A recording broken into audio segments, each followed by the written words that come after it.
আহ, দর্শক, আমি এই মুহূর্তে রয়েছি বগুড়ার শেরপুর উপজেলার সাব রেজিস্ট্রি অফিসে। দর্শক, আমি জানতে পেরেছি যে গত 5 থেকে 6 মাস যাবত এই রেজিস্ট্রি অফিসে সাধারণ মানুষ যারা দলিল করতে আসে তারা কিন্তু চরম ভোগান্তিতে পড়েছে। তার কারণ হিসেবে জানতে পেরেছি যে তারা দলিলের যে সিরিয়াল রয়েছে, প্রায় 1 থেকে 150 দলিল কিন্তু প্রতিনিয়ত জমা পড়ছে এবং সেই দলিলগুলো কিন্তু যথা টাইমে কিন্তু আসলে পার হচ্ছে না। তার একটি কারণ, এই শেরপুর উপজেলার যে সাব রেজিস্ট্রার রয়েছে উনি কিন্তু এই শেরপুর উপজেলার সাব রেজিস্ট্রার অফিসে উনি কিন্তু 2 দিন অফিস করার সুযোগ পাচ্ছে, যার কারণে কিন্তু এই বিঘ্নটা আসলে হচ্ছে। দর্শক, সাধারণ মানুষ যারা দলিল এখানে করতে আসে তারা কিন্তু অভিযোগ করছে যে আমরা বারবার ফিরে যাচ্ছি এবং যারা ক্রেতা রয়েছে বা গ্রহীতা রয়েছে, দাতারা কিন্তু বারবার এসে দলিল করে দিতে পারছে না এবং যারা ক্রেতা রয়েছে ক্রেতারা কিন্তু টাকা পরিশোধ করার পরেও কিন্তু দলিল কিন্তু যথা টাইমে পার হচ্ছে না। আমি আরেকটু জানিয়ে দিতে চাই যে সাব রেজিস্ট্রি অফিসে যে ভোগান্তিটা হচ্ছে তার মূল কারণ কিন্তু আসলে এটি যে উনি 2 দিন এখানে অফিস করছে এবং ধুনুটে 2 দিন অফিস করছে। দর্শক, এখানকার সাবেক সভাপতি এবং সাবেক সাধারণ সম্পাদক তারাও কিন্তু একই অভিযোগ করছে যে 2 দিন অফিসে কিন্তু আসলে এখানে এত দলিল পার করা কিন্তু সম্ভব না। আমি আরেকটু জানতে পেরেছি যে এই শেরপুর উপজেলা সাব রেজিস্ট্রি অফিসে বছরে প্রায় 11 থেকে 12 হাজার দলিল কিন্তু রেজিস্ট্রি হয় এবং প্রতিদিন কিন্তু এখানে 1 থেকে 150 দলিল এখানে কিন্তু সিরিয়ালে থাকে। দর্শক, এই সিরিয়ালটি আসলে মেনটেন করাও কিন্তু তাদের পক্ষে সম্ভব হচ্ছে না, কারণ দলিল অতিরিক্ত, অফিস মাত্র 2 দিন। এই ভোগান্তি থেকে কিন্তু আসলে মানুষ নিরসন চাচ্ছে এবং খুব তাড়াতাড়ি যেন এরকম নিরসন করে দলিলের যে স্বাভাবিক যে প্রক্রিয়া সেই স্বাভাবিক প্রক্রিয়াটা যেন শুরু হয়। আমি অনেক দিন হলো সমস্যা আছি। আজ থেকে কতদিন হলো এই দলিল কবিরাজের আসলে ঘুরতেছি, বুঝছেন।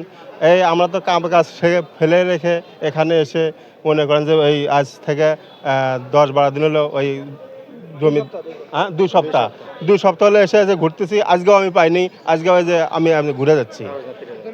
আজকে দলিল আমারও আগুনও হয় নাই। তারা বলে যে এই সিরিয়ালে থাকেন, সিরিয়ালে যে রাখবে তারা তারা এই মনে করেন যে 2টা থানার একটা সাহেব দিয়ে যে এই যে দলিলগুলো যে পার করাতেছে, অনেক দিন হলে পার করাতেছে, কিন্তু আমাদের সব আমাদের সিরিয়ালে আসেই না। তাহলে আর একটা সাহেব যদি ওই ধনুর থানা যদি দিত, আমাদের শেরপুর থানা যদি আর একটা সাহেব এখানে দিত, তাহলে তো আমাদের এই ভক্ত 5 দিন অফিসে ভোগান্ত হতো না। তাহলে আর সপ্তাহে যদি 4টা দিন দলিল করে, 5 দিন যদি সপ্তাহে 5 দিন দলিল করে, তাহলে এতগুলো ভোগান্তি আমার 4 দিন করলে না, কমপ্লিট হয় না। হ্যাঁ, আমরা এই জমি আসে মনে করেন যে জমিটাতে দলিল করছি, তার জন্য মনে করেন যে হিয়ারিং পর্যন্ত হয়নি। গতকালের যেগুলো ছিল সেগুলোই পার হয়নি, আজকে হবে। কিন্তু আজকে আবার বন্ধ থেকে আবার হয়তো 4 দিন পর হয়তো আবার পামু কিনা সেটা, এরমভাবে সবাই মনে হয় ভোগান্তি পড়ছে। আমি তো আজ করলাম, ওনারা বলিচ্ছে যে কালকে করছি আমরা, সেটাও আজকে হয়নি। তাহলে আমরা আজকে তো করে আমরা পাবো কোত্থেকে? আজকে এই যে আমাকে দিনটা চলে গেল, আমাকে তো এভাবে তো আশা থাকা যাবে না। এটা সব কিছু তো অনলাইনই হয়ে গেছে, আমরা এখন খাজনাও অনলাইনই দিই, কিন্তু এখন এরকম তো করা যাবে না। এটা সঙ্গে সঙ্গে পার করে দিতে হবে। এভাবে যত ভালো হবে সেটাই। ভোগান্তি তো আজকের দিনটাই আমি চলে গেলাম, আবার কালকে হয়তো আবার ফোন করবে, সেটা আবার আশা লাগবে। এভাবেই তো আমরা ভোগান্তি, মানে আমি নিজেই ভোগান্তি হয়ে এলাম। তো আমাদের 4-5 মাস হচ্ছে দলিল করা নিয়ে একটু সমস্যা সৃষ্টি হয়েছে। সেটা হলো যে আমাদের এখানে 335টা মৌজা আছে শেরপুর উপজেলার। আমাদের এখানে বৎসরে দলিল হয় 11 থেকে 12 হাজার। আমাদের এখানে অফিস পার্ট টাইম হচ্ছে সপ্তাহে 2 দিন, বুধবার বৃহস্পতিবার।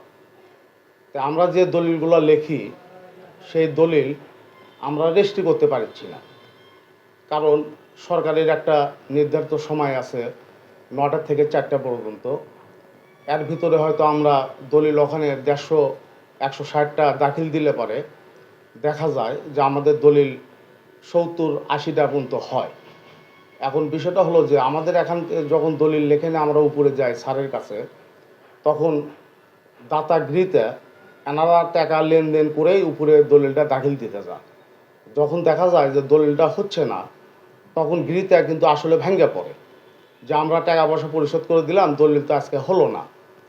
তো আমাদের যে সমস্যার মধ্যে পড়ছি, আমরা শেরপুর উপজেলার যারা দাতা এবং গৃহীতা, আমরা উভয় পক্ষ এই সমস্যার মধ্যে আছি এবং দলিল লেখক তো আছি, কারণ আমরা পাবলিককে সেবা দিই এবং এই সেবা দিতে যেতে দেখা যাচ্ছে যে আমরা নিজেরাই ভোগান্তির মধ্যে পড়তেছি, হয়রানি হচ্ছি। এবং আমি আমাদের মাননীয় ডিআর মহোদয়ের কাছে আমি একটা দরখাস্ত করে এসেছি। উনি আমাদেরকে অত্যন্ত স্নেহের সাথে আমাদের 1.5 ঘন্টা সময় উনি দিয়েছেন এবং আমাদের কাছ থেকে এসে দরখাস্তটা নিয়েছেন। আমরা এখানে 2 দিনের পরিবর্তে স্যারকে আমরা বলে এসেছি যে আমাদের এখানে অফিস, আপনি স্যার 3 থেকে 4 দিন আমাদের যদি এখানে অফিস হয় তাহলে আমরা শেরপুর উপজেলাবাসী আমরা খুব ভালোভাবে দলিলগুলো রেজিস্ট্রি করতে পারবো। বগুড়া জেলার অন্তর্গত শেরপুর সাব রেজিস্ট্রি অফিস এটা। এখানে উত্তরবঙ্গের মধ্যে আমি মনে করি যে আপনার সর্বোচ্চ দলিল আমাদের এখানে হয়, কিন্তু আমাদের সাব রেজিস্ট্রার না থাকার কারণে আমাদের ওভারটাইম এক সাব রেজিস্ট্রার দিয়েছেন, সপ্তাহে 1 দিন করে অফিস করেন। এই বিষয়টা আমরা আমাদের মাননীয় জাতীয় সংসদ সদস্য জনাব গোলাম মোহাম্মদ সিরাজ ভাইয়ের কাছে আমাদের এখানকার আমরা যারা মোহর তারা অবহিত করেছি। উনি আমাদেরকে আশ্বস্ত করেছেন এটা আমাদের সামনের সপ্তাহ থেকে সম্ভবত আল্লাহ দিলে আর একটা সাব রেজিস্ট্রার এখানে দিবে, তাহলে দিলে আমাদের এই সমস্যার সমাধান হয়ে যাবে আমি আশা করি। কারণ আপনারা জানেন একটা সাব রেজিস্ট্রার দেয় প্রায় 150 থেকে 200 দলিল আপনার জমে গেছে, দিনে প্রায় 150 দলিল হয়, কিন্তু একটা সাব রেজিস্ট্রার কোনো মানে আপনি সম্পাদন করতে পারে না, রেজিস্ট্রি করতে পারে না।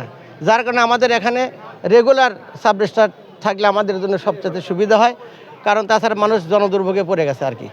তা আমি আশা করি যে আমাদের এমপি মহোদয় আমাদের জেলা রেজিস্ট্রার বরাবর আমরা এখান থেকে দরখাস্ত দিয়েছেন। উনি এই গত 2-3 মাস হলে আমাদের সাব রেজিস্ট্রার সাহেব রিটায়ার্ড হওয়ার পর প্রতি সপ্তাহে 2 দিন করে আমাদের অফিস করতে হচ্ছে, বুধবার বৃহস্পতিবার। এখানে আমাদের জনসাধারণের হয়রানির শিকার হচ্ছে, সরকারি রাজস্ব থেকে বঞ্চিত হচ্ছে এবং আমরা 1 সপ্তাহে দলিল লিখলে এই সপ্তাহে দলিল করতে পারি না এবং এটা পরের সপ্তাহে দলিল করতে হয় এবং জনসাধারণের জনদুর্ভোগ চরম আকারে এবং আমাদেরও খুব সমস্যা হচ্ছে। তা আমি মনে করি ঊর্ধ্বতন কর্তৃপক্ষের কাছে যে আমাকে এই অফিসে 5 দিন চললে এখানে কোনো সমস্যা হবে না, সবাই সুশৃঙ্খলভাবে দলিল করে এখান থেকে যেতে পারবে, জনদুর্ভোগও কমে যাবে এবং পরিবেশ ভালো থাকবে।